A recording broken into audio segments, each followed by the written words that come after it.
بسم اللہ الرحمن الرحیم۔ اللہ کے بابرکت نام سے شروع جو بڑا مہربان نہایت رحم کرنے والا ہے۔ حرام کو چھوڑنے کا بہترین انعام۔ ایک غریب طالب علم کی عجیب و غریب داستان۔ دمشق کے ادیب شیخ علی تاتانوی نے اپنی یادداشتوں میں لکھا ہے کہ دمشق میں ایک بہت بڑی مسجد ہے کہ جو مسجد جامعہ توبہ کے نام سے مشہور ہے۔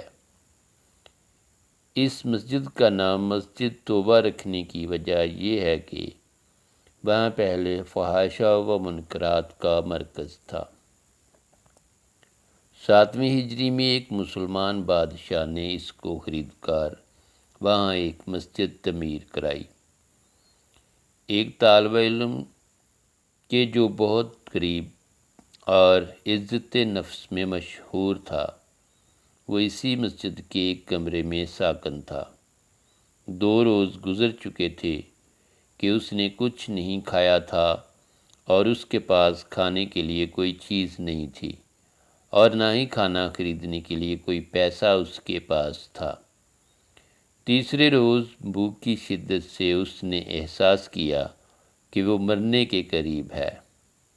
سوچنے لگا کہ اب میں اضطراری حالت میں ہوں کہ شرعاً حتیٰ مردار اور یا حتیٰ ضرورت کے مطابق چوری جائز ہے۔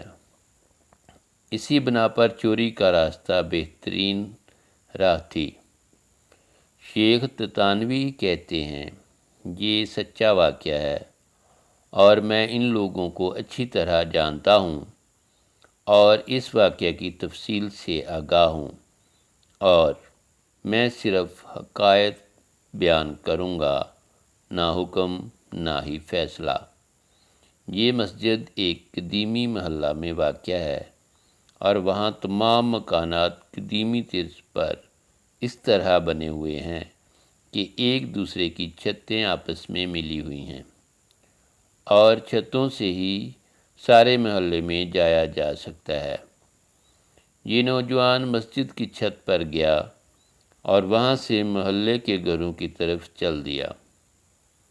پہلے گھر میں پہنچا تو دیکھا وہاں کچھ خواتین ہیں، تو سر جھکا کے وہاں سے چلا گیا۔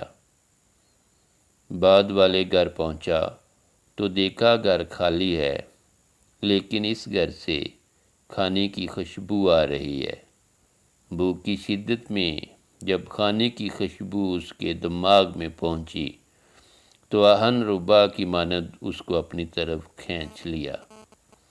یہ مکان 1 منزل تھا، چھت سے بالاکنی اور پھر وہاں سے صحن میں کود گیا۔ فوراً باورچی خانے میں پہنچا، دیچکی کا ڈھکن اٹھایا اور اس میں بھرے ہوئے بینگن کا سالن تھا۔ ایک بینگن اٹھایا، بھوک کی شدت سے سالن کے گرم ہونے کی بھی پرواہ نہیں کی۔ بینگن کو دانتوں سے کاٹا اور جیسے ہی نگلنا چاہا تو اسی وقت عقل اپنی جگہ واپس آ گئی اور اس کا ایمان جاگ گیا۔ اپنے آپ سے کہنے لگا، خدا کی پناہ، میں طالب علم ہوں، لوگوں کے گھروں میں گھسوں اور چوری کروں۔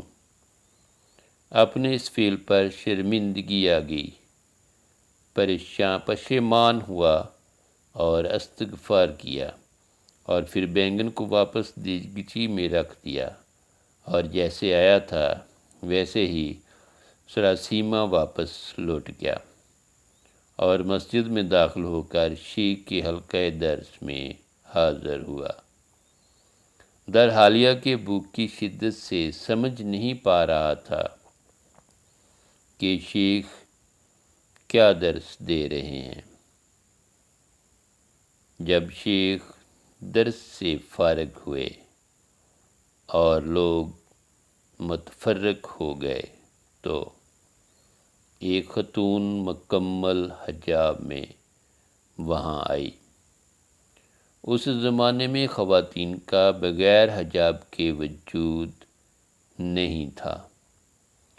شیخ سے کچھ گفتگو کی اور وہ طالب علم ان دونوں کی گفتگو نہیں سمجھ سکا۔ شیخ نے اپنے اطراف میں نگاہ کی تو اس طالب علم کے علاوہ کسی کو وہاں نہ پایا۔ پھر اس کو آواز دی اور کہا، تم شادی شدہ ہو؟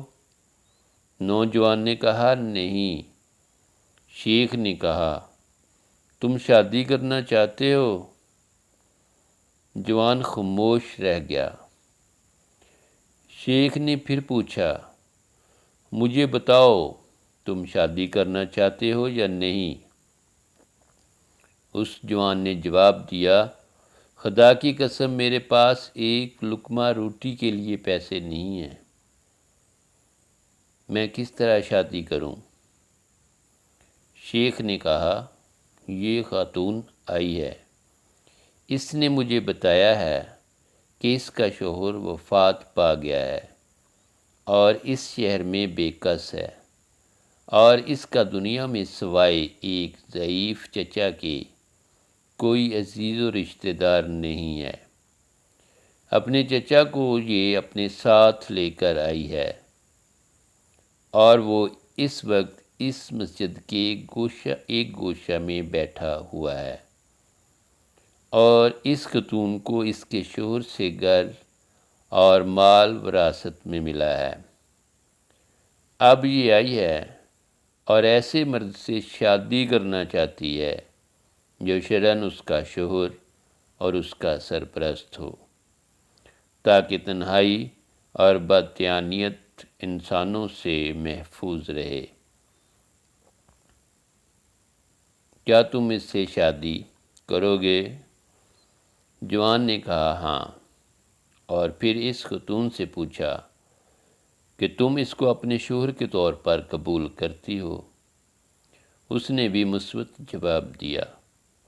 شیخ نے اس خاتون کے چچا اور 2 گواہوں کو بلا کر ان دونوں کا عقد پڑھا دیا اور اس طالب علم کی بجائے خود اس خاتون کا حق مہر ادا کیا، اور پھر اس خاتون سے کہا، اپنے شوہر کا ہاتھ تھام لو۔